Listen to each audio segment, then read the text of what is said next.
Oppenheimer Asset Management Chief Investment Strategist John Stoltzfus recently dropped his S&P 500 price target from 4,900 to 4,400. Joins us at post 9. So basically, where we are right now, did you do that too soon, John? I don't think so, Sarah. I think when I look at it, if anything, at that point, what we said is it was right-sizing expectations from that point to the end of the year. I think 4,900 probably is still too high if we were back at that.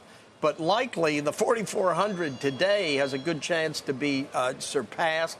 And we would have to think, we may have to raise again. Our discipline is such that we don't raise our target until our target is surpassed.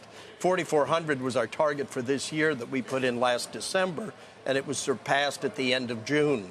At that point, we had to raise. We took about a month to raise, and that powerful rally convinced us that 49 looked better, looked possible. It was only 6 to 7% upside from that level where it had closed, when the rally really had taken off. And as a result of that, the odd thing is we're still looking, when we put this new target in last week, or the old target back in, 4,400, it was 6 to 7% upside, and then wham, we had that spectacular rally last week, some of which we suspect was short covering. Some of it was investors looking to buy babies that had gotten thrown out with the bathwater, which is not a bad thing to be doing.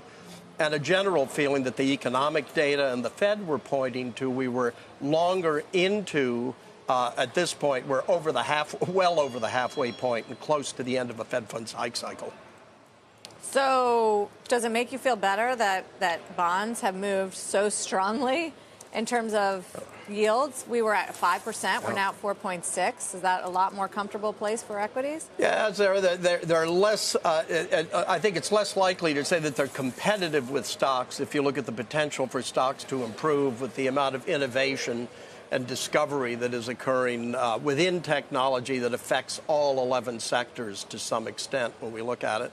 And our thought is here that where it is, it's more realistic, we think, in expectations. But I don't think much more of a rally in bonds would be appropriate at this time.